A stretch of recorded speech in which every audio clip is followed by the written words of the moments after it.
இன்றைக்கி மார்னிங் வந்து எனக்கு கால் பண்ணியிருந்தாங்க. இந்த மாதிரி குட்டி இருக்குது, முடியாமல் இருக்குது, ஆல்மோஸ்ட் கடைசி ஸ்டேஜ் தான் அப்படின்னு சொல்லியிருந்தாங்க. பட் இப்போ நல்லா எடுத்து வைக்க முடியாது, வச்சு பார்க்க முடியாது, பட் முயற்சி பண்ணுவோம் அப்படின்னு தான் சொல்லியிருந்தேன். வீடியோ அனுப்பியிருந்தார். பார்க்கும்போதே தெரிஞ்சு ஆல்மோஸ்ட்டு இந்த ஸ்டேஜ் வந்து நம்ம நிறையா பார்த்துருக்கோங்க. ஸோ வாய்ப்பு ரொம்ப கம்மி தான். பட் இருந்தாலும் நம்ம முயற்சி பண்ணுறது இங்கே முக்கியங்கிறதுல ரொம்ப ஸ்ட்ராங்காக இருப்போம்.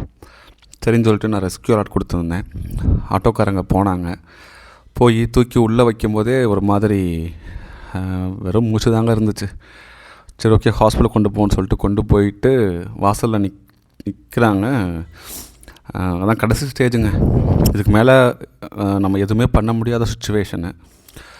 ஓகே, இவனுக்கு என்ன பிரச்சனை அப்படின்னு பார்த்தா, நம்ம அசம்ஷனில் நிறையா சொல்லலாம். ரேபிஸ் சிம்டம்ஸ்னு சொல்லலாம், இல்லை அடிபட்டிருக்குன்னு சொல்லலாம். ஏன்னா இறந்து போனதுக்கப்புறம் நம்ம என்னங்க கண்டுபிடிக்க போகிறோம். சரி, ஓகே, நம்ம நல்லபடியாக அடக்கம் பண்ணிடுவோம்னு சொல்லிவிட்டு நல்லா ஒரு 2 அடி தோண்டி, ஏன்னா ரேபிஸ் சிம்டம்ஸ்னால் நம்ம நல்லா தோண்டணுங்க. நல்லபடியாக அடக்கம் பண்ணியாச்சு.